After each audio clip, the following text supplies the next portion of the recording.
Good evening and welcome to Mountain Dirt. Yep, we're late. Nope, it's because we drove for 8 hours today? Something like that, yeah. Yeah. Spent a lot of time on the road. Yep. Today I got my Mega Man shot, so it was a long day. It was a long day. Mm-hmm. But alrighty, but yeah. Righty. Miss Brenda, thank you for the coffee. And of course, we always enjoy bear hugs. Yes, hey Brenda. Hello. All right. So we have a new place we can go visit now. Oh. Thailand. Yes. So, yes, NPR reports in a win for Thailand's LGBTQ community, lawmakers vote to legalize same-sex marriage. So, in Thailand, lawmakers have voted overwhelmingly to legalize same-sex marriage. If the measure goes into effect, Thailand's government would become only the third in Asia to permit same-sex marriage. So yeah, this is an interview story from All Things Considered.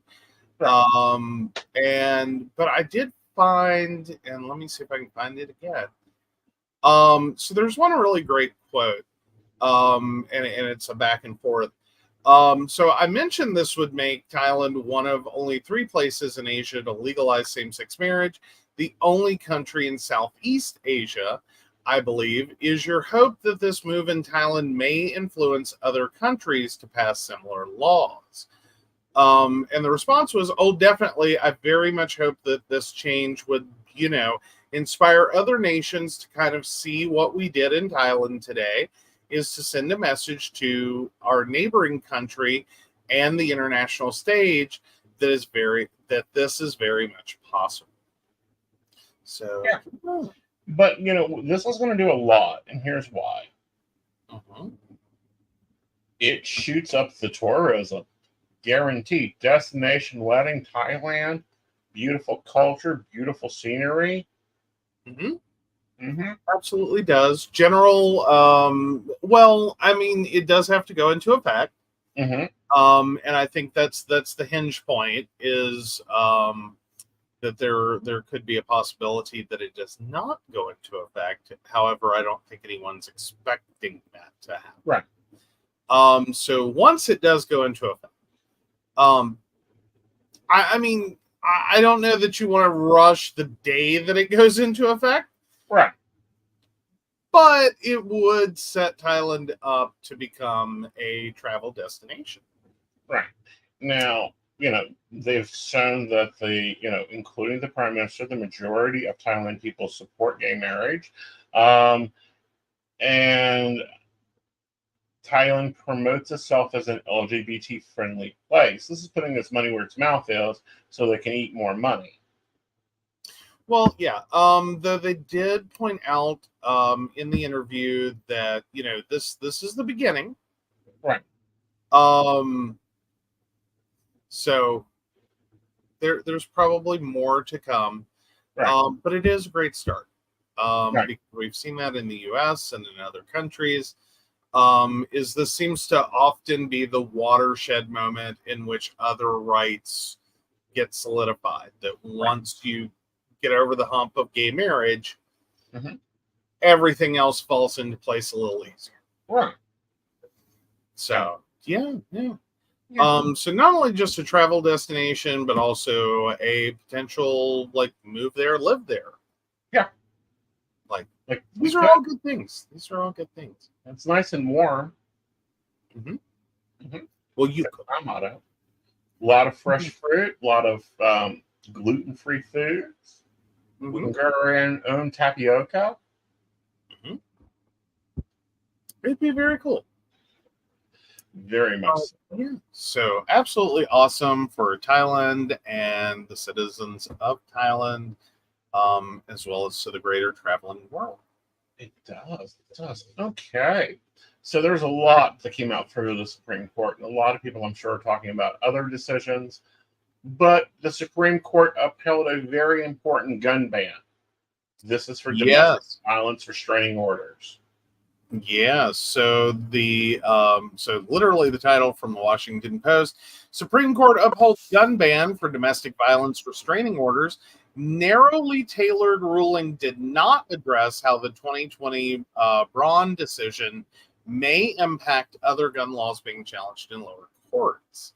So the Supreme Court on Friday upheld a federal law that prevents people who are subject to domestic violence restraining orders from having firearms, its first major Second Amendment decision since a 2022 ruling that expanded gun rights.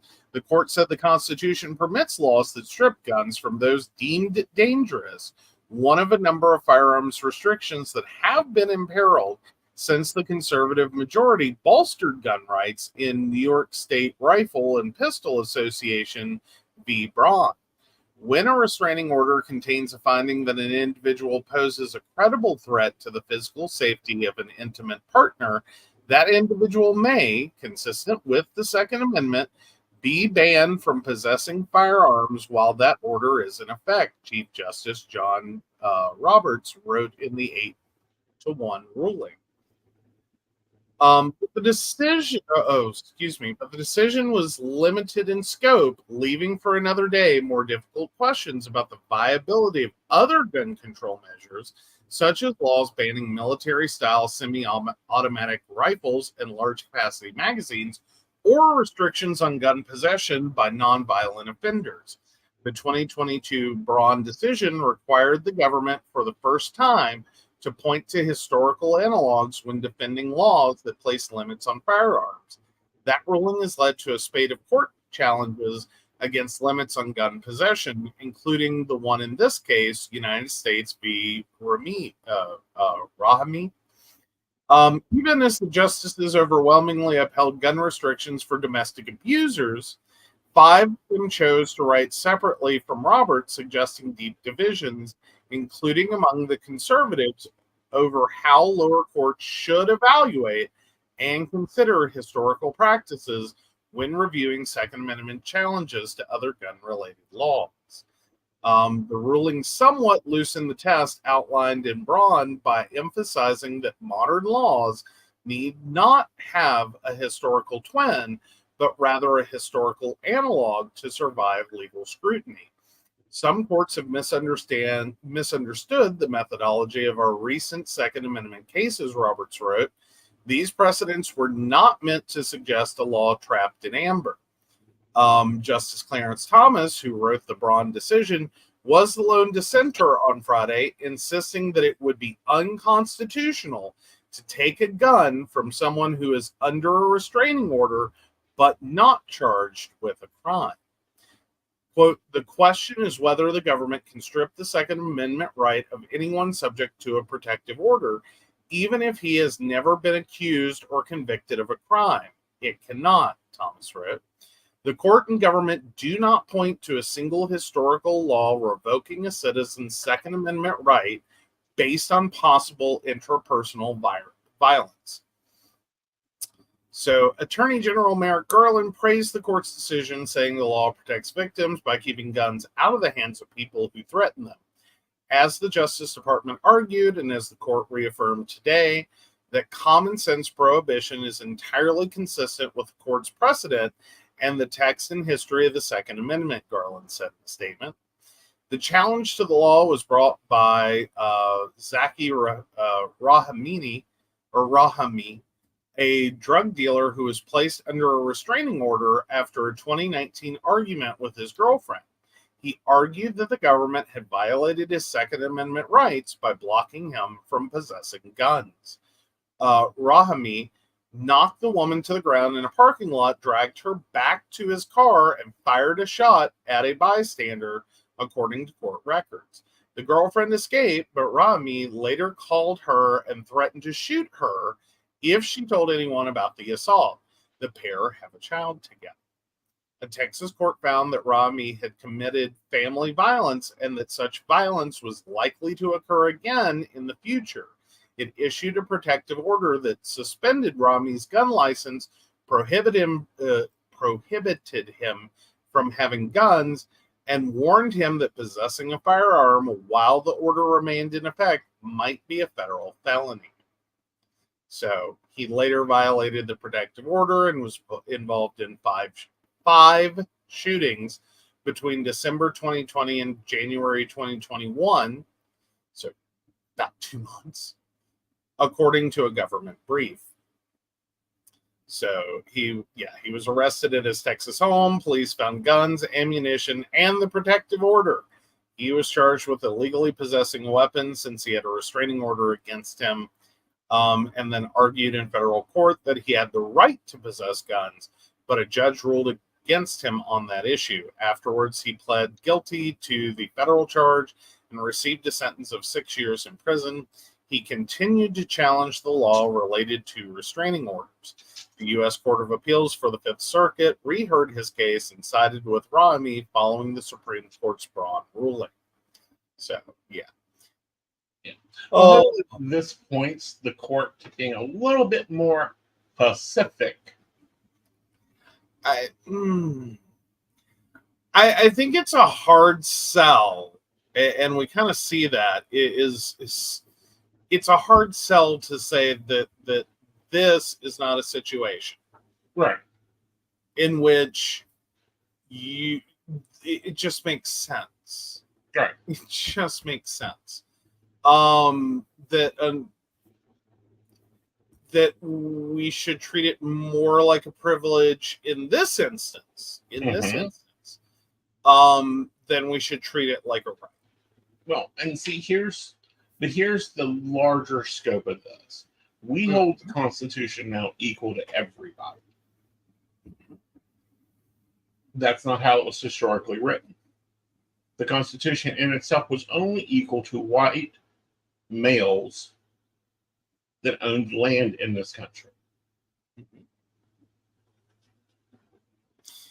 And there are a lot of, like, when you think about the Constitution and its age and the time period it was written in, it does call into question some of the intention, right? Especially when you kind of look at that through a modern lens, right? And I think overall, that fundamentally, if you're trying to look at the Second Amendment specifically, in just it alone, I would argue that there's, like, Thomas has a point. The problem is you also have to consider that at the time this was written, people owned people. Right. Not only just, are we talking about slaves, but literally women were considered chattel, equivalent to animals on a farm. Children were pretty much in the same boat. Like, we saw human beings as property. Right.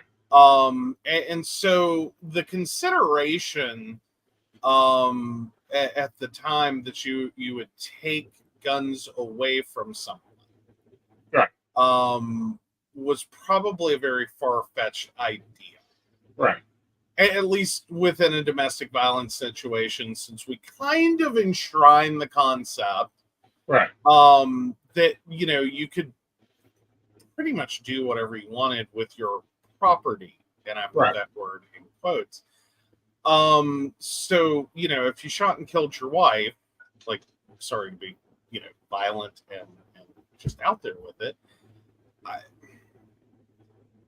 I, I don't know that at the time that was really all that much of a murder case as much as a destruction of property situation. Correct. So, it starts to move into a category of I don't really think it is the best idea Right. to just linearly assume that the Second Amendment is untouchable. Right. And I think that's been part of our problem is we don't want to adapt to the ideas that have occurred in 200 years. Right. And counting. Many more years have occurred since we hit to it. We're got to be closing in on 250. What, a couple of years? Yeah. So, yeah. 1791 is when it was ratified. Well, granted, but 1776 to 1976 was a bicentennial. So Right. I'm going another couple of years. 226 should make 250. Right. So 250 years. A lot has happened. And I don't ever know that. And again, there's constitutional arguments against it.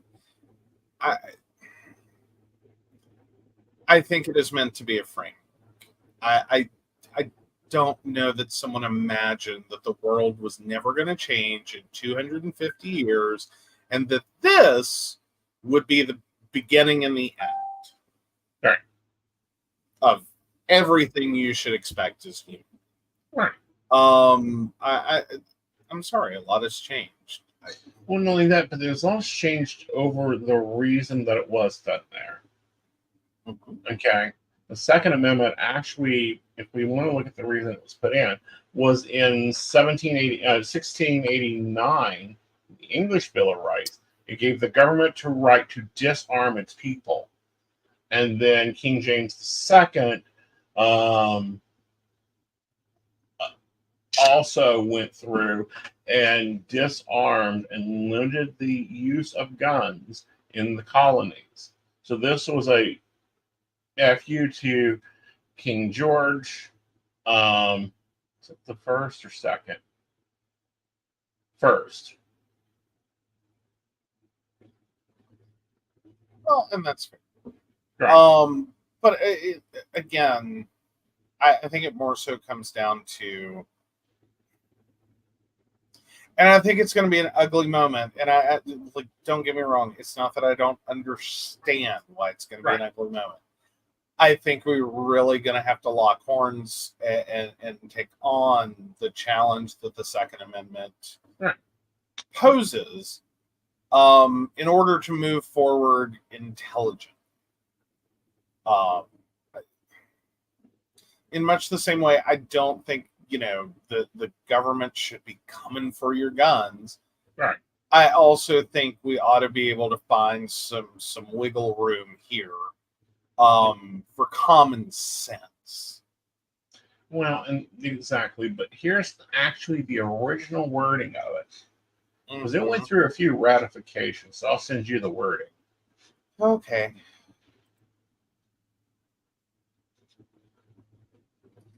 All right, so what you've copied and pasted is that the people have a right to bear arms for the defense of themselves and the state, and as standing armies in the time of peace are dangerous to liberty, they ought not be kept up, and that the military should be kept under strict subordination to and governed by the civil power.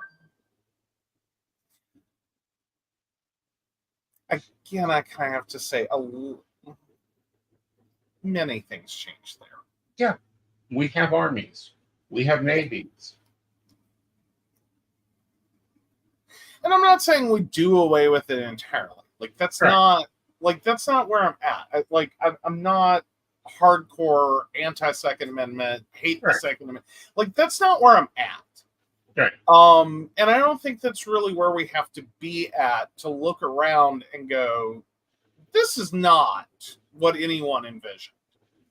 Like nowhere could anyone have envisioned this. As like, this is what's going on in domestic violence situations. This is what's going on in our school systems. This is what's going on like in our workplaces. No one envisioned this. Mm-hmm. No one envisioned this.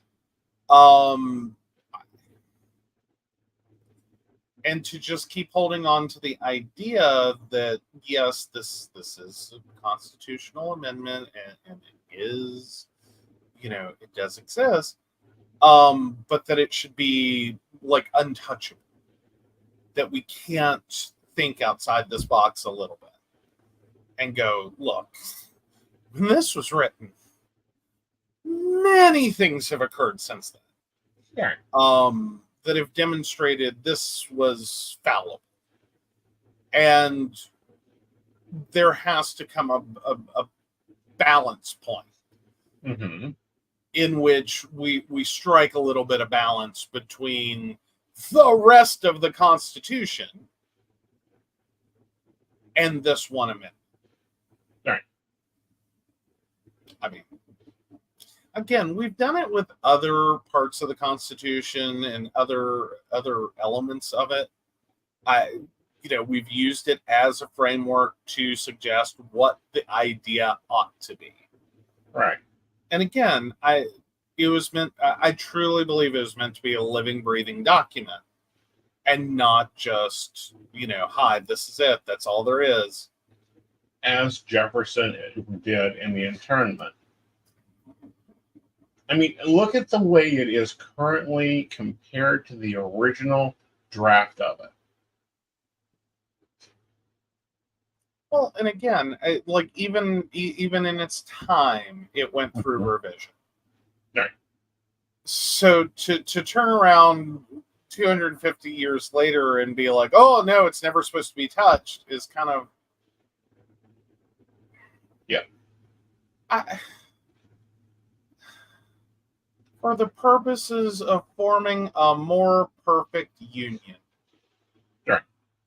Like, for the love of God, you have to be able to read that phrase and how do you read that phrase and not go, they knew they didn't have this perfect, that this was going to happen. Like this is as good as we can get in 1776. As good as we got. Well, it was actually 1789 that the current one came in. Okay. But what I'm getting at right. is that this is not as good as it'll ever be. This is as good as we can get it today. Correct. And there's things to look at. When this was written, there was no butcher markets. You were hunting for food or you were paying for it from mass slaughterhouses that needed to have weapons. We did not have paved roads out of the cities. We were still having influxes of war and battle on your home turf that you were expected to defend. Yes. Again, the world of 2024 is much different. Right. The United States of 2024 is very much different. Right. Than what you would average out the world of the late 1700s, pick a year, would be.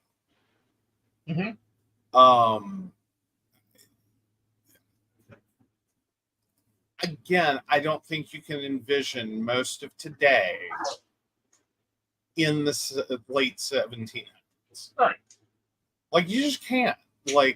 There was probably a hope for some of it that, this will become a large, self-sustaining, Mm-hmm. Community driven, that we're not just all going to be weird random settlements, Mm-hmm. hundreds of miles apart trying to defend our property.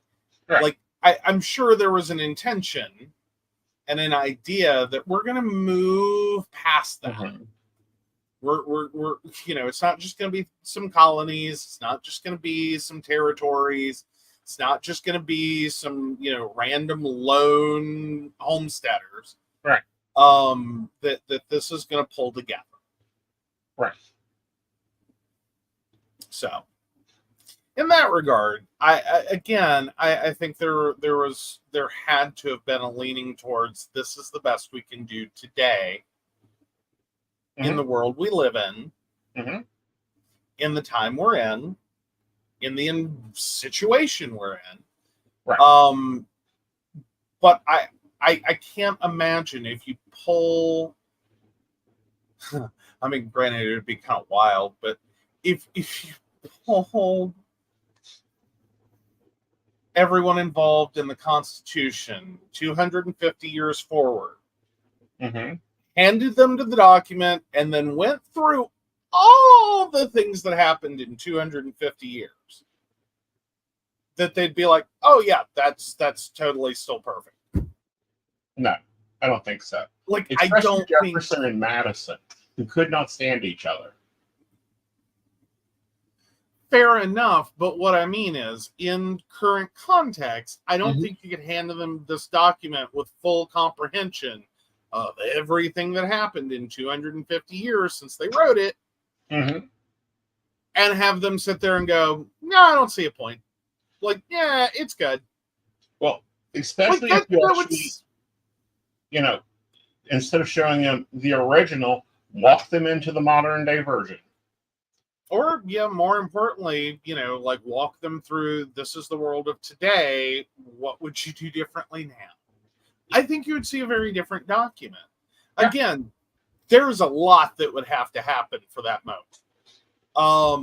But ultimately, I don't think you're going to get the same document back.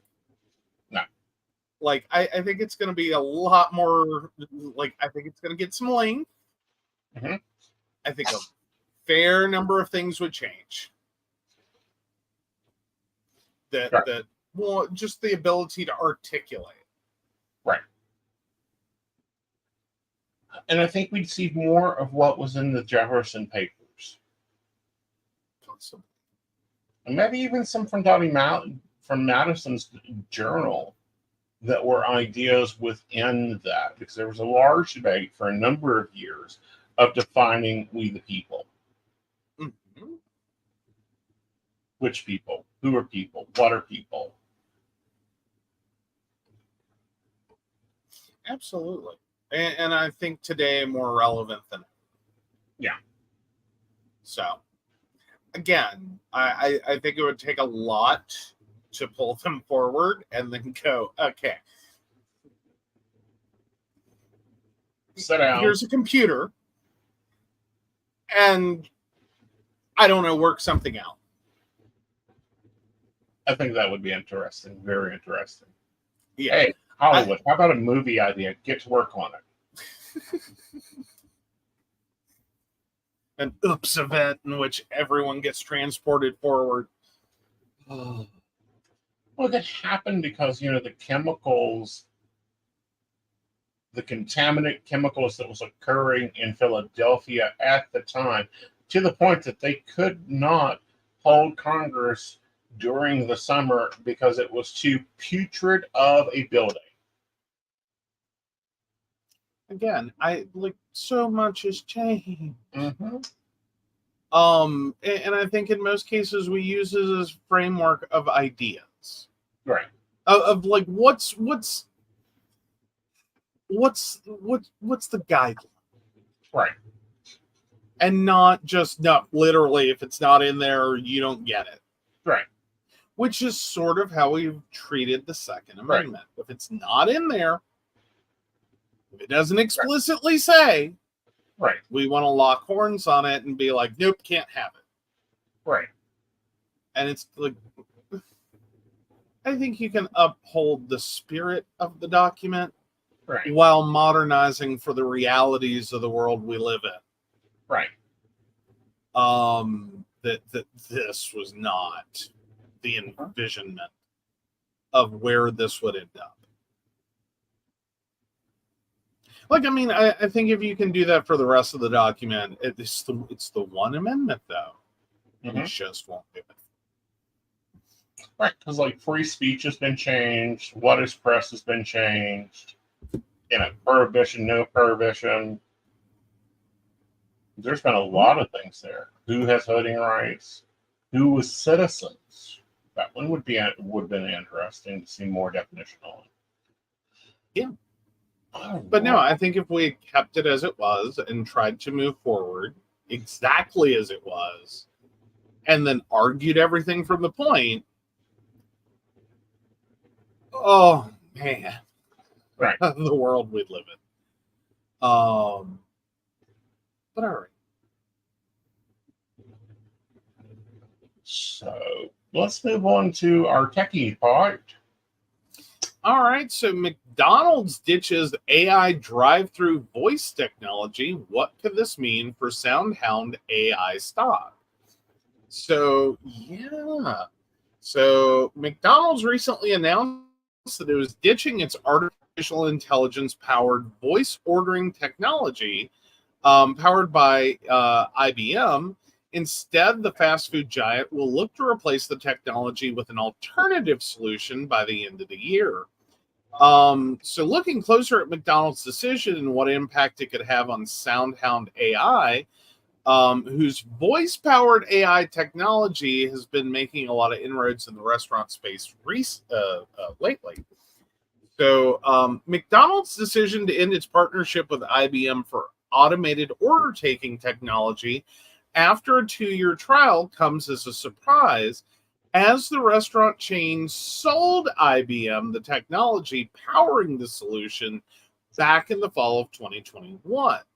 So McDonald's originally purchased an AI voice startup called Apprente in 2019 and integrated it into a venture called McD Tech Labs, which it later sold to IBM. Since that deal, it has been testing the technology, which it has deployed at more than 100 locations. The voice ordering technology will be shut off at all locations by July 26th of this year. When the technology was first rolled out, McDonald's said it was about 85% accurate and that could take 80% of orders. However, with social media, some of the tech's larger screw-ups became viral, such as it adding ketchup packets and butter to a sundae and water order. McDonald's chief restaurant officer Mason Smoot told franchisees the company was happy with the trial, but that there was an opportunity to explore voice ordering solutions more broadly. SoundHound is a potential logical choice as a replacement for IBM, as the company has gained a lot of traction in the restaurant space with its AI-powered drive-through voice ordering technology and other industry-specific applications. These include its smart ordering platform, which takes orders and answers questions from inbound phone calls, as well as its employee assist solution, which acts as a co-pilot across an employee's headset to help answer questions they may have, such as how to clean the ice cream machine. SoundHound has struck deals with a number of large quick-service restaurant chains, including White Castle, Jersey Mike's, Five Guys, Noodles & Company, and Chipotle Mexican Grill, along with top restaurant fintech companies such as Toast, Olo, and Square. As such, it is certainly a viable contender to replace IBM as McDonald's new voice AI-powered ordering technology partner. However, SoundHound is not the only candidate. Wendy's is using Alphabet's Google Cloud to power its Fresh AI platform that it is testing at some of its drive-thrus. Meanwhile, QRS such as Del Taco, owned by Jack in the Box, Rally's, Checkers, and CKE have used solutions from companies such as Presto Automation, Hi Auto Tech, Open City, and Valiant AI. In fact, Alphabet could be the favorite to win the deal, as McDonald's and Google Cloud struck an agreement last December to apply generative AI solutions across its restaurants worldwide. However, even with the Wendy's deal, voice AI is still not Google's core competency, and if SoundHound has the better solution, it could still win the McDonald's deal. So this goes on, because this is, of course, from Motley Fool, to start recommending whether or not to buy stock. Right. But no, the videos it was talking about, it's, the AI ringing up 260 chicken nuggets, 9 sweet teas, bacon on his ice cream, and wouldn't allow him to order a Mountain Dew. Oh, I mean, it's not going to be perfect. I think this is all from trying to jump the gun on AI. Right. Like, I think AI has its place. I think there's a lot of things it can be tasked with. I still think there's too many companies trying to jump forward in this AI is going to replace low-skill workers equation. And it's like the tech isn't there. Right. It's just not there yet. Like, it needs training wheels. It's in its infancy. It's trying to crawl. Okay, let's let it crawl around for a while and get a little better. Right.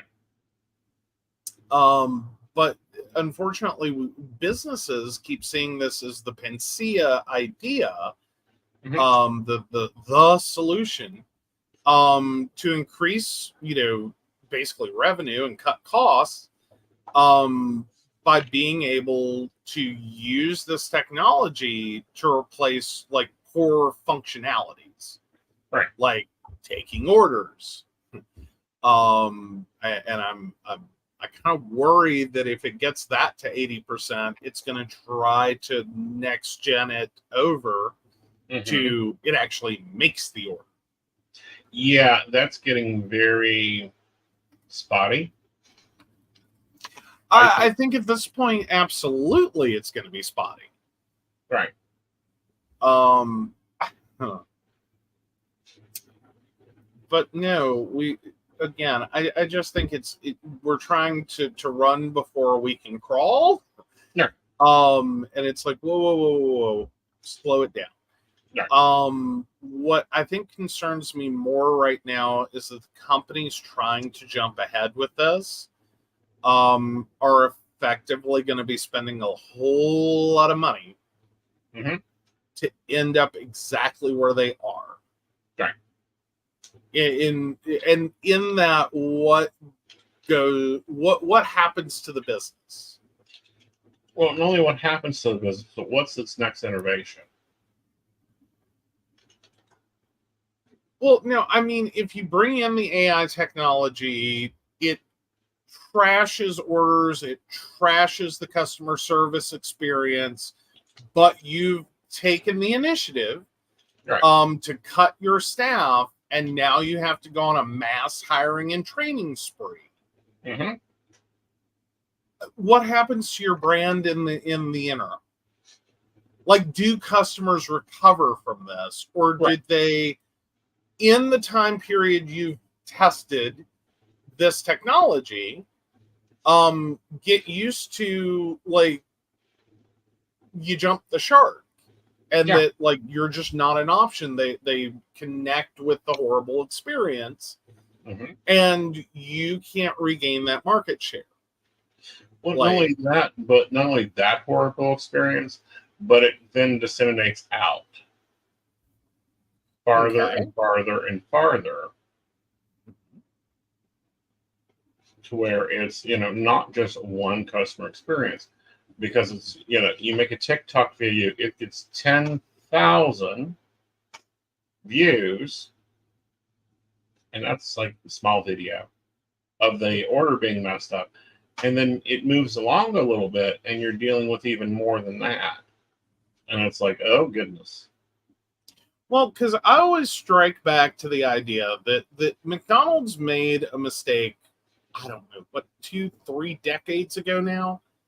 At least 2, I think.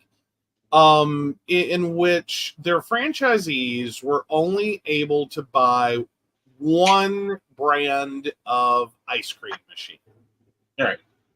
And y'all know exactly where I'm going. All I had to say was ice cream. All I had to say was ice cream. You know exactly where I'm going. And this turned into a situation in which these machines were not user-friendly. Like everything possible has been done by the vendor to basically prop up their own business with this exclusivity deal. And effectively make the machines as profitable as possible for repair. Right. On the flip side of that is it enraged consumers because every time you tried to get a milkshake and ice cream, well, get a milkshake, but an ice cream as well, the machine is down. Like it got to a point as a social phenomenon, we created websites, plural, to track what machines were working where.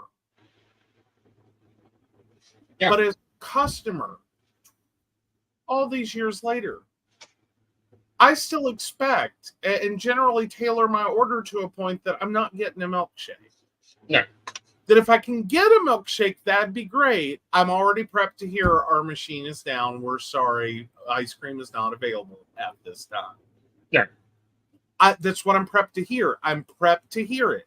So if I really want a milkshake, if that's all I want in the world, my first stop is not McDonald's.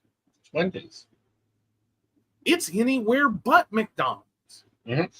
Literally anywhere but McDonald's should be able to pull off a milkshake. Yeah.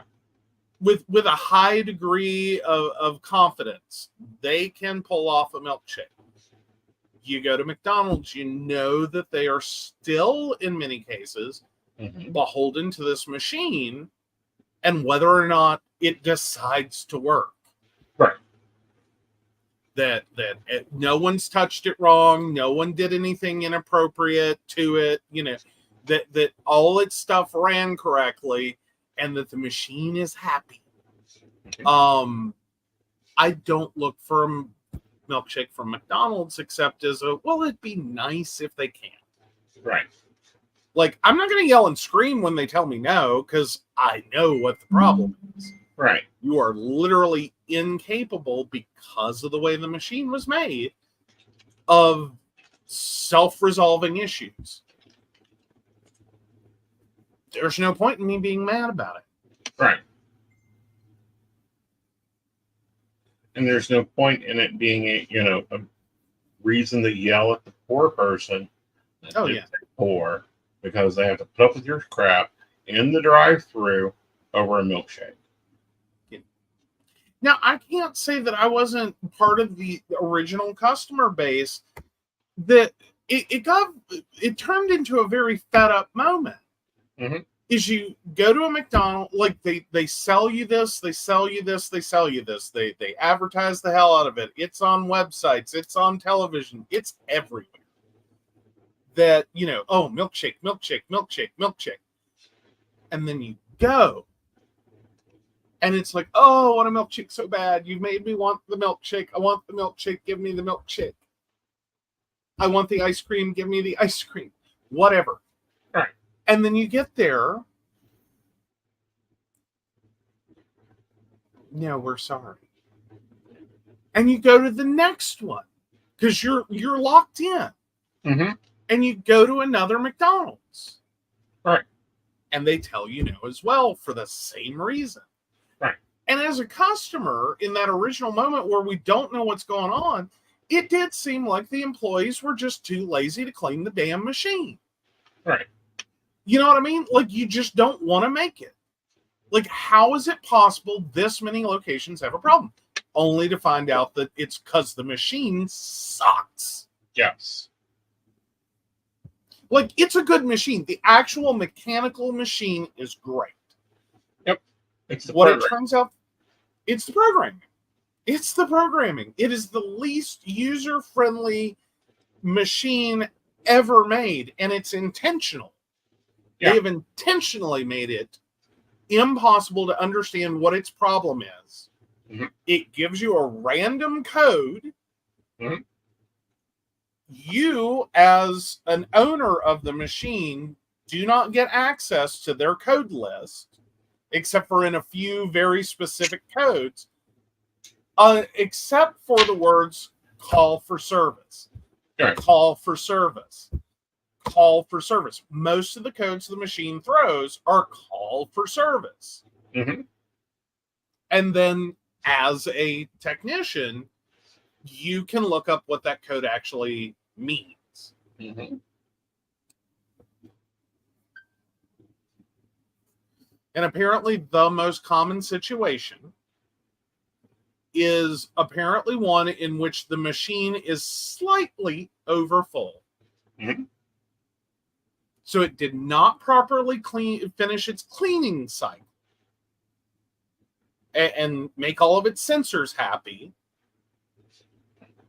So the machine shuts down and throws this error code. That's it. That's it.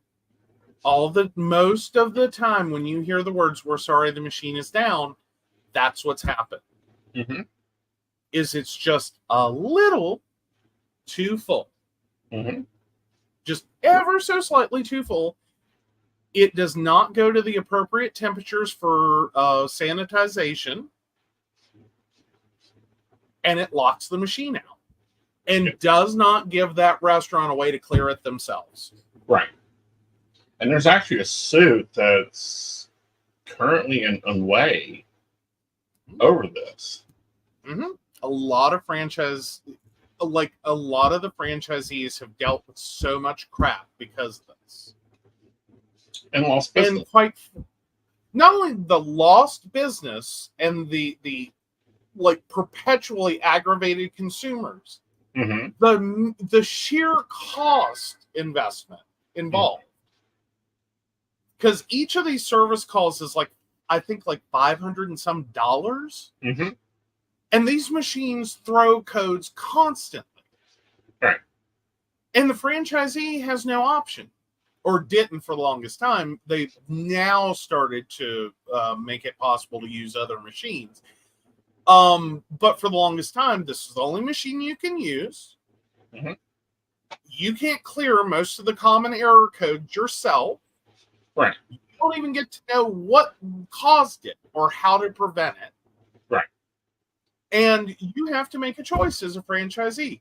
Spend the money to have the machine fixed again, or just keep losing days of sales on it. Right. And you hope that your tech can respond quickly. Maybe. You know. I mean, it depends. Yeah. It was a brilliant business move by the company that made the machine. Don't get me wrong. I have a certain level of business school appreciation for what you did there. Mm-hmm. But in reality, what you've done to this restaurant chain is you've created anger, angst, and anxiety around ordering a couple of menu items. Mm-hmm. And so you've actually damaged the brand in terms of what they literally sunk money, massive amounts of money, into advertising to entice consumers to get. And there's no amount of advertising they're going to do now, right, that's going to change it. Well, I think if there is one form of advertising that I think would change it all very quickly. Okay. Fire the machines. Bring back homemade, normal ice cream, and hand scoop.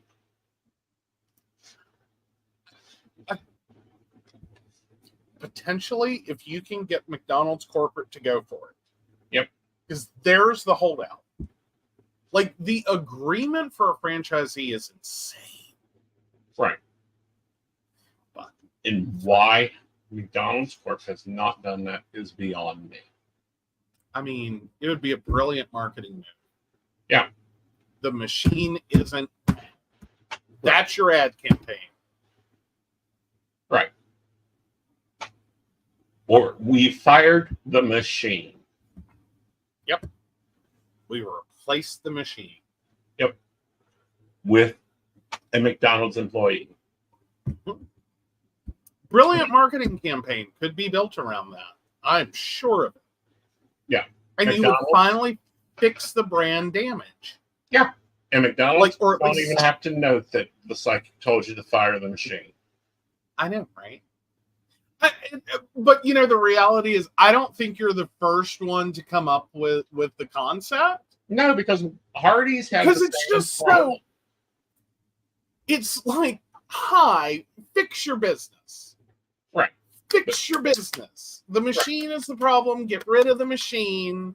Mm-hmm. Stop with the machine. Stop trying to make the machine happen. The machine isn't going to happen. Right. Like, you're going to keep hemorrhaging customers. Mm-hmm. The longer that machine sits there. Exactly. But, all right. So let's hop on over and find out if you're the asshole this week. I know this one's a little different. This is actually from Polyfamilies, but it is a would I be the asshole for leaving my partner and Meta because my Meta wants to get pregnant again. My partner and Meta are married. They invited me to join their family, and we have been living together for 3 years. My partner said he wanted to have a baby with me, and I think it would be amazing to have a kid with him. This is something that we have talked about for a long time, and one thing that made me interested in joining my partner and Meta as a poly family. My partner and Meta have 2 kids, ages 4 and 2. And when the second kid was born, my partner was like, okay, we're going to have to wait before we start trying to have a baby because all energy going to the second kid right now. All energy also going to Meta right now while she recovers. Now that the second kid is 2, we have started to try to have a baby. Since we have been trying, my Meta decided she wants to get pregnant again. And has been telling her family, friends, etc. And it seems like this is something she really wants, i.e. scheduling doctor's appointments to discuss third pregnancy. I feel like it's inappropriate of me to step in and be like, hey, it's my turn. Because people have the right to choose if they want to have a baby or not, and no one should feel entitled to step in.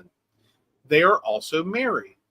It was very hard to live with my Meta and partner when my Meta was pregnant and she had severe postpartum. She was constantly screaming, and I worked very hard to help take care of the kids and house. My Meta also suffers with mental illness. I don't think I could live with Meta while she is pregnant again because it was a very difficult situation. Being yelled at, the crying, etc. And B, disappointed because I was really looking forward to having a kid and feel like the support and energy would not be there if my Meta also wants to get pregnant. It also makes me feel like I was misled. Would I be an asshole to not want to live with my partner and Meta if my Meta were to get pregnant, potentially leading to a breakup? Should I feel weird that my Meta all of a sudden wants to get pregnant after me and my partner have been trying? Is this a territorial issue? My partner has also been really insecure and territorial lately. She told me that she was afraid. Excuse me. She told me that she was afraid that her husband would leave her for someone else. It makes me want to stop trying for a kid and move on. Like, I don't want this to be a competition as to who gets pregnant first. No, you're not the asshole. I also think that there's a problem if there's not a co-agreement here. I got red flags like popping out all over the place here. Right. You know, and I know this is not the situation, but Okay. this is kind of how we deal with things. Joe gets a new phone, I get a new phone. If Invisible wants a new phone, he gets a new phone. And then the cycle starts over again. Mm-hmm. Like it has to start and end somewhere, and Right. typically it's fine. Right. But like I don't want to necessarily be like you have to have kids in a round robin. Right. You know what I mean? Like we'll take turns. I don't think it has to be that. I definitely think this situation is not gonna work. No. At least in a habitable co-housing situation. Right. But I don't even think it's co-housing that's the problem. I think it's a hinge not including everyone in this discussion. Like if we go to get a new car or a different car, right? Invisible doesn't even drive. I finally got him to start carrying his car key to let himself in the car. I finally got him to start the car for me if I'm running behind on getting out the door. He has his own car key.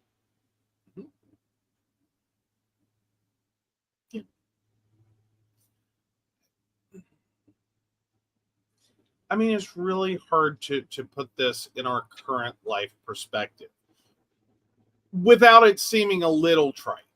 Right. Again, I don't think you should have to take turns exactly, Right. but I think you're already identifying OP as in this situation that it's almost what would have to happen for this to even begin to start to work. Right. I mean, meanwhile, you keep shortlisting yourself. Like you are okay. Like you're because it sounds like somewhere between the 4-year-old and the 2-year-old, you entered the relationship and wanted children. Right. The 2-year-old arrived. You got told to put your wants on the back burner. Maybe not exactly what was said, but sort of how it came across. Right. It's at least how you took it. But it doesn't seem like there was ever a follow-through conversation of like, so, okay, what are we doing here? Right. Like, what makes the most sense? What's the agreement? What are we working towards here? Right. Like, or are you just trying to basically cut me off at every turn so that this doesn't happen? Right. So you bought yourself some time. Like, is it, you don't want me as a meta? Is it that you're fine with me as a meta, but you don't want your husband having children with someone else? Like what is it? Right. It looks like that conversation never occurred. It looks like that conversation is probably never going to occur. Mm-hmm. And I don't know that there's a good way to do it now. Right. Because I feel like now what you found out is there's never going to be a good time. Right. That, either your meta's going to be pregnant, your meta's going to be postpartum, mm-hmm. Your meta's going to need all of the household resources towards the baby. Mm-hmm. And then right as you get to over the hump of the baby, like the baby is now a toddler, the toddler is, needs less effort and energy. Right. Not a whole lot, but, enough.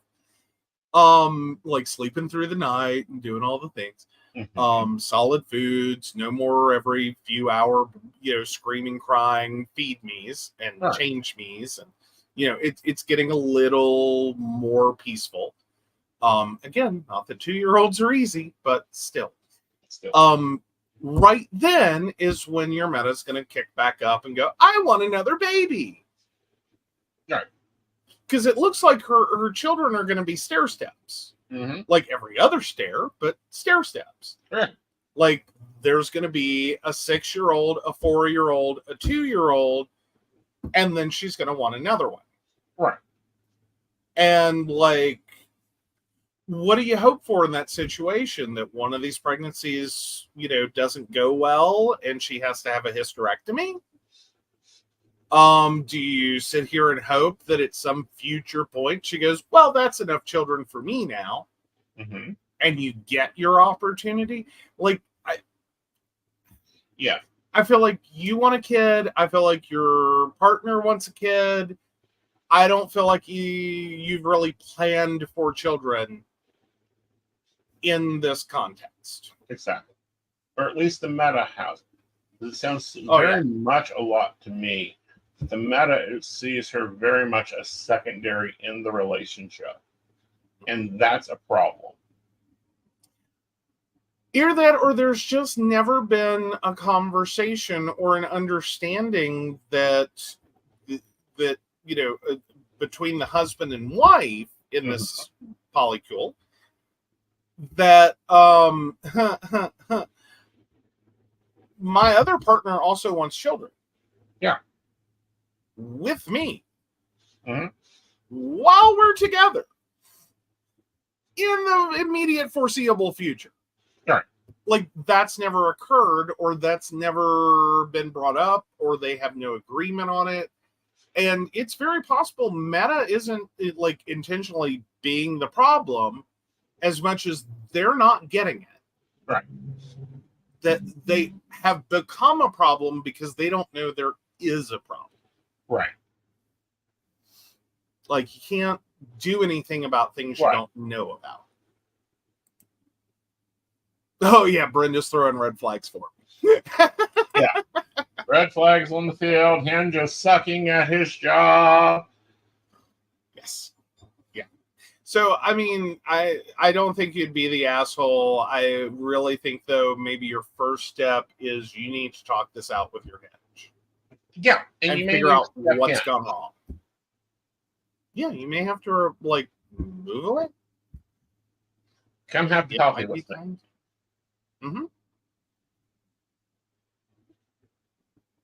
So, I hope that works out for you one way or the other. Right.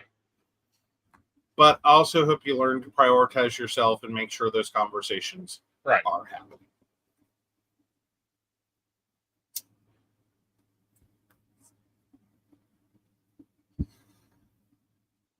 All right. So. All right. Yeah, because there's a follow-up comment, and I'll throw this in while the vote's up. There was a comment about them needing to get therapy, and she says, I agree with you. I've talked about therapy as well.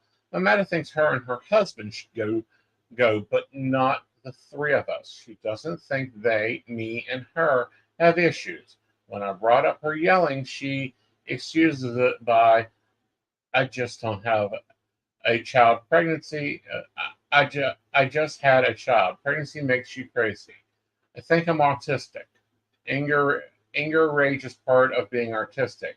I think I have ADHD, and that's why I can't clean up around the house or focus on tasks. This is why I forgot my birth control. Excuse me? Well, I mean, let's just hope before we go into that last one. It's not that these things don't happen. But that's sounding really convenient that you're basically as the meta in this situation, meta to OP. Like you've thrown every possible excuse for, why, you're like should be sainted, I guess. That you're not the problem, it's this. You're not the problem, it's this. You're not the problem, it's this. And the problem is OP is not being understanding. Right. And it's like, I don't know how much more understanding you want OP to be. Right. Like, you're fundamentally, you have run roughshod over her ability to make her own reproductive choices. Right. And see, this is another issue with this post I have. I know many poly families It's got to be in the water. Okay. Wife 1, 2, and 5 are all pregnant Yep. at the same time. Normally within a few days of each other. Mm-hmm. Well, and you see that in like, families with siblings that will like magically line up, and it's just like, guess what? We're pregnant. So are we. So are we. Uh-huh. And then you end up with cousins that are all about the same age. Right. Like plus or minus a couple of months. Right. So no, yeah, like, this is bad. And especially if they don't want to do therapy, they don't want to talk it out. They don't want to even admit there's a problem. I mean, so let's think OP is Alice and their little family. With those excuses, Meta isn't taking care of kids or house. Basically. Yeah.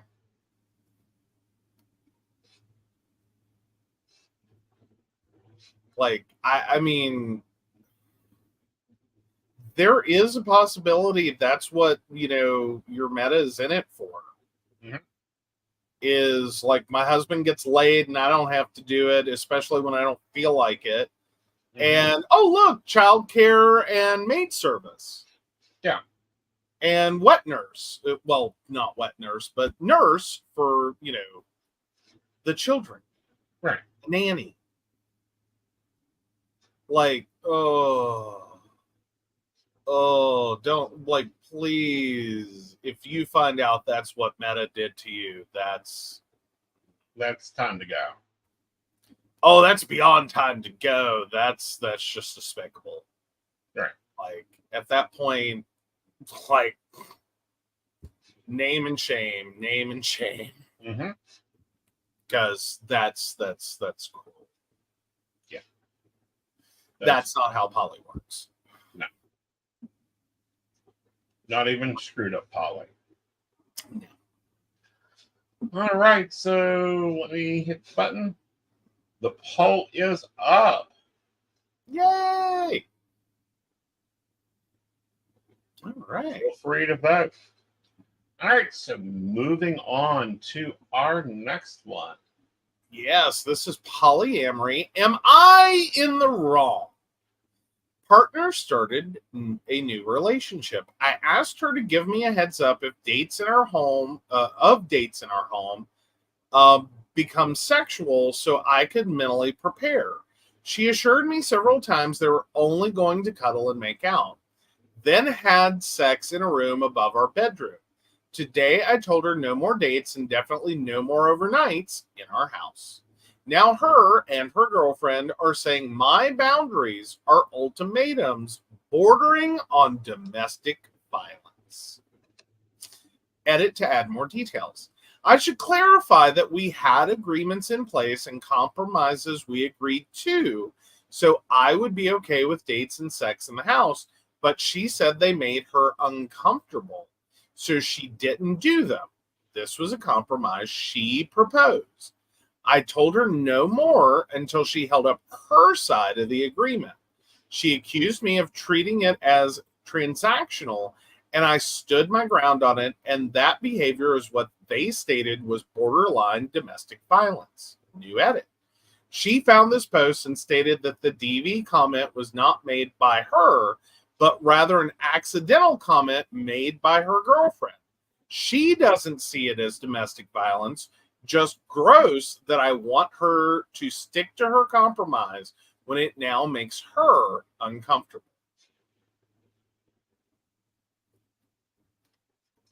Dude, do this. Okay. Trevor. Like, we're just scraping the bottom of the poly barrel tonight. Well, we're not scraping the bottom, but you are not wrong. You had an agreement. You even went beyond having a base agreement and going, okay, shit happens. Well, let's rerun this tape. Okay. So I don't think a moratorium on dates in the house. One, can we just all agree that creating agreement that fails, that has a compromise that fails, like, and then going, okay, that's fine, but you're not dating in the house anymore. Right. Now I don't think that should be a forever. I think that should be until we can get on the same page, right, and work this out in a way that works for both of us, right, because this is a nesting partner situation, clearly. Can we all agree that's not domestic violence, borderline domestic violence? Like, I can't process domestic violence in that.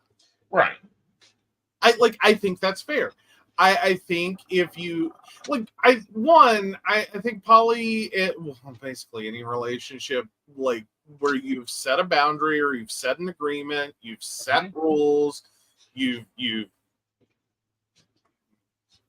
figured all this out at some point. Yeah. Should be done with the understanding that this might not work. Mm-hmm. So we're going to have to come back to this. Right. And figure out something else if this doesn't work. Right. Like, this is all fluid. Like, it sounds great. We've talked it out. This all sounds wonderful. It sounded great on paper. In practice, it did not work out. No. Okay. Then moratorium on the thing that's causing the issue. Mm-hmm. Until we can figure out something better than what we have. Right. Like, here's where I take this and go to a different place with it. And go and, like, strip the poly out of it. Mm-hmm. If you and your spouse have a joint checking account, and you both agree that, we spend for household and food and all those things out of the joint checking account, and then your spouse goes off and spends every dime in the account on something for them, not for the household, not for you, not that you can use at all, right, but spends every dime in the account, screws up your utilities, screws up everything. Would you not turn to your spouse as a normal, reasonable human being, I would think, and be like, okay, that's it. We're shutting that account down until we can figure out a better way to do this. Like, I'm not putting any more money in it. You don't need to take any more money out of it. Yeah. I'm going to go take my personal account and go fix this. Right. We're going to figure out how to make this work, if it can work. Mm-hmm. But for right now, do not use that card. Yeah. I think that's a reasonable, if not angry, but reasonable conversation that is not about controlling someone's access to finances per se, which can be a form of financial abuse. Right. It is about, this is not working. This is not viable. Right. This is not what we agreed to. This isn't what we agreed to. This isn't what we said. Right. So you go have fun with your account. Mm-hmm. I'm going to go have fun with my account. Right. We're not touching that. Yeah. Like, I went in the account and I turned your card off. Right. Like, this isn't a discussion. Right. And it's not going to be a continual discussion either. We're going to find another solution, or we're not. But going in and saying domestic violence, and Brenda even has a problem with this. Mm-hmm. Yeah, I have. Brenda says, I have trouble with the new partner using domestic violence about boundaries agreements to be worked out by the other two. And again, it's not that I don't see it. Right. Okay? Mm-hmm. I see it. if you are two people sharing a home, you should both have equal access to use that home. And it is not uncommon in poly relationships for there to be some kind of, situation Right. in which that shared space is also space that you can use for dates, cuddling, overnights, watching movies, having dinner, or whatever. You work it out. Now, if you started at the beginning and said, nope, you are not allowed to use the house for dates. Mm-hmm. You have to be home by a certain time. You can't go out until a certain time. You're not. That's okay. Right. That's when you get into domestic violence. I can totally see that. I think we can all see that. That is you controlling your partner. Right. Saying we had an agreement, you didn't follow it. Mm-hmm. We need a new agreement, and until we get that, no. Right. We're not doing that. Right. So let's work on an agreement. Right. But instead, this sounds like the agreement that OP's partner wants is, I'm just going to do whatever I want to. Mm-hmm. And yes, that's a Cartman reference. And it's as ridiculous in this situation as it was in South Park. Yes. When Cartman's like, I do whatever I want. Mm-hmm. No, that's not a functional way in which poly works. That is not a functional way in which even a roommate situation works. Right. You have to have an agreement. And there has to be a consequential part of it if this all falls to shit. Mm-hmm. And part of that consequence is you have lost temporarily, not permanently, but temporarily, the ability to do this thing in our shared space because you're not doing the thing the way we talked about. Right. And that's okay. This is a failed agreement. This is a failed, compromise. This is a failed arrangement, et cetera, et cetera, et cetera. Right. We have to go back and work it out. Right. Now, if you don't want to participate in that, then tell me what we do here. Because even then, it's not about abuse. It's not about domestic violence. It's not about your spouse controlling you. Right. It's, here's the option to fix this so you can have what you want. You have to participate. If you don't choose to participate, then you can't have that. Right. And I can't have that. Like, whether OP is using it or not, it's like, we don't have that. Right. Because you're actively choosing not to participate. Right. Not because I'm controlling, but because you're not participating. Right. And every poly couple faces this. We faced this and went, that sucks. All right, let's deal with it. So Brenda goes on to say, but everyone in that shared space should feel safe and comfortable. It needs to be worked out. Plus, are they not concerned about their partner who is not comfortable? No, they're still in defense mode. I've done nothing wrong. And it's like, it's about, yes, I do whatever I want. And it's like, that's not how shared space works. Right. Like, you cannot keep someone up all night. And I'm just saying, like, if this were an issue over, honey, I understand you work at night. I work days. I need you to observe the fact that I work days and keep the volume down so I can sleep.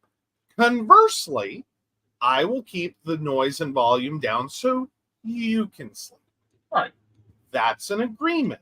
It makes logical sense. Now, if for some reason you decide I'm going to crank the music because I can do whatever I want to, you can do that. That's a choice as an adult you can make. You just broke the agreement. Do not be surprised when I walk my happy ass over to the electrical panel and I turn off the power to your room. Uh-huh. Because I will. I will do that. It's not abuse. That's, you broke our agreement. We're going to talk about it right now. Mm-hmm. Because I have to go back to sleep because I have work tomorrow. Right. Like, I will tell you right now, as a roommate, I have done this. Now, granted, I lost my temper. I was a very young Joe. Mm-hmm.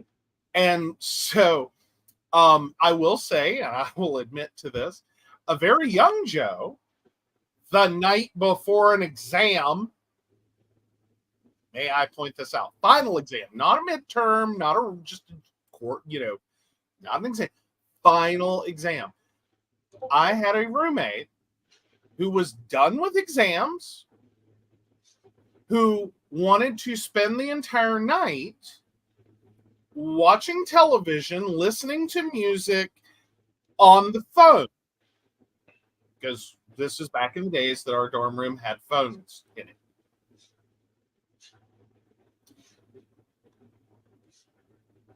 I told him I had an exam. I politely asked him to keep the noise down. I reminded him, I have an exam. Can you please keep the noise down? I have to get sleep. The fourth time he woke me up, I did walk over and rip the cords out of the wall. So, internet, phone, and cable all got immediately shut off. Mm-hmm.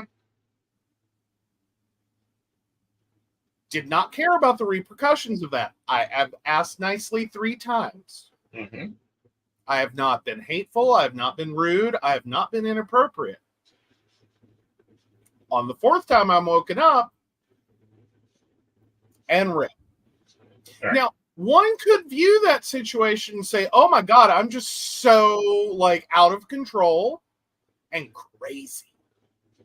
No, I've politely asked 3 times. I'm solving this problem. Exactly. I'm not going to go sleep in my car. I'm not going to go sleep in a dorm common area. I paid for this room. Mm-hmm. I live here too. I am deserving and worthy of respect. All right. He was not happy, unsurprisingly, because I effed up his plan for the night. Mm-hmm. I went to sleep and woke up the next morning in time and went and took my exam. I then came back from my exam and he was awake. And we had a very pleasant conversation where I'm really sorry that I lost my temper last night. And he said, I'm really sorry that I didn't listen because I should have been respectful. I've just been so stressed out with exams. All I wanted to do was have fun.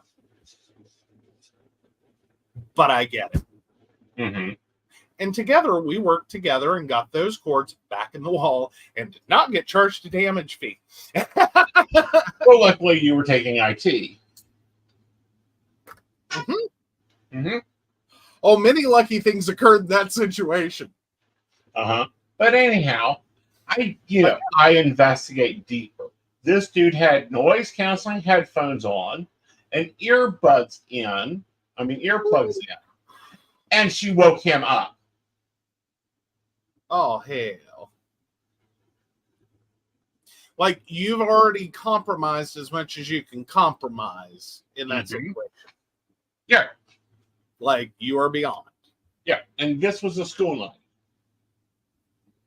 Okay. So, as in, I have to go to work. I have places to be. I cannot stay up all night.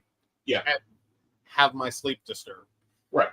Generally speaking, if you want to talk about things that are abusive, I would call that closer.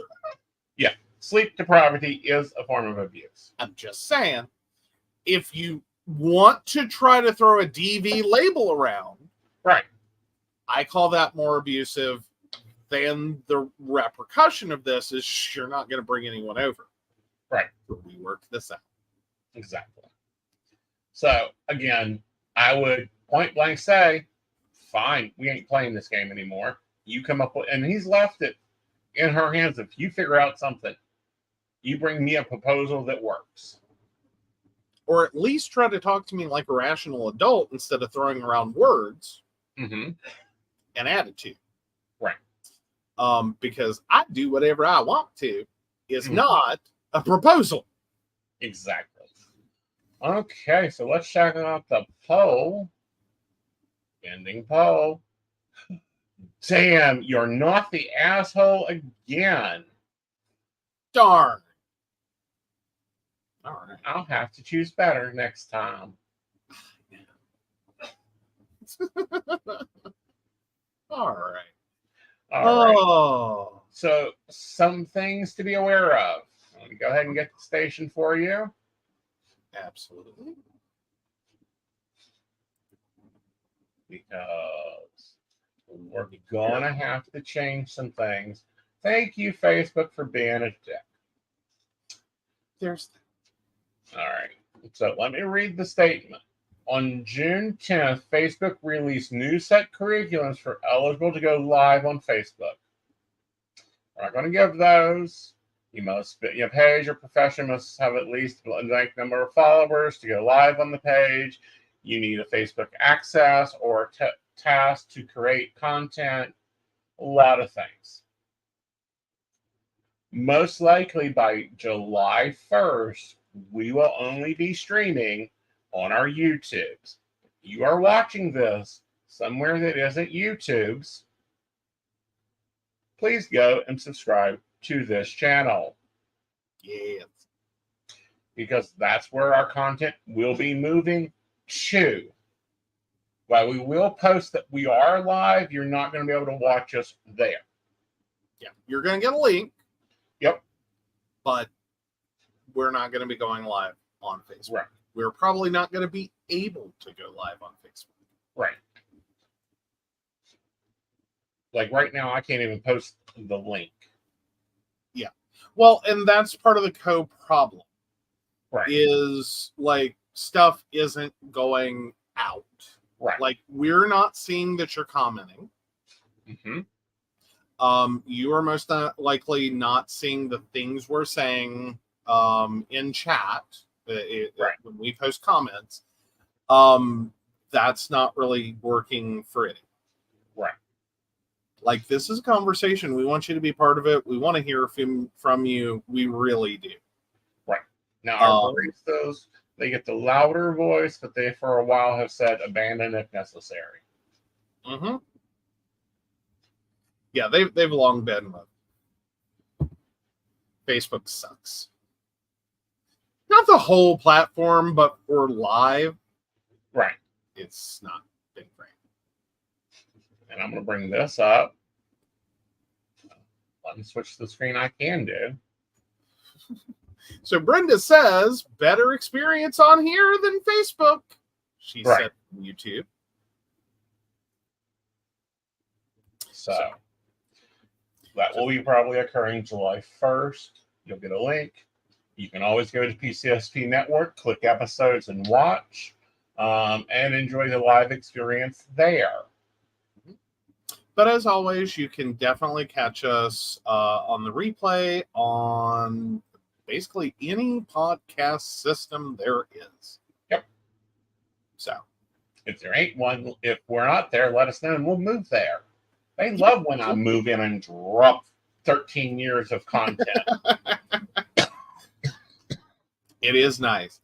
So yeah, just so y'all are aware, we don't want to surprise anyone. If you're looking for us on Facebook and we're not there, this is why. Exactly. It's just not gone. It's trending towards this is no longer going to be viable. Right. So we're prepping you now. It's probably not going to happen. Right. Go to YouTube, like, share, subscribe. Like example, we aren't monetized on Facebook. We have the they will temporarily monetize us and take it away the next day. Pretty much, yeah. Yeah. Like, we've never been able to hold that one. So with that, we will see you on Sunday at 8 p.m. for Psychic the Clans. Yes. We're having dinner with the great nephew and new girlfriend, so that's why the show's moving. Mm-hmm. Absolutely. So we will see you guys after we have dinner. So it is a later show than y'all gotten used to, but it is our old normal time. Right. So, alrighty. But the most important thing before we go into the outro portion, we should mention what is tomorrow. Psychic Saturday. Yes. Yeah. All right. So book your appointments if you haven't already. And of course, we want to thank Beverly Walker, Mika G, Kathy, Mary Winfield, Brenda, Joan Owen, Shannon C, Shannon D, Lady Gwendolyn, Charles Shaw, Tracy Van, Caitlin Bell, and Devin. If you'd like to learn more about us, the show, or how you too can become a Patreon sponsor and receive all the wonderful benefits our baristas receive, please visit us at pcsbnetwork.com. Yes. All right, guys. Well, a magical night. I'll talk to many of you tomorrow. And who knows? I might pop up on the Tiki Talk tomorrow at that time. Ooh. Yes. All right, guys. See you later. Bye. Bye.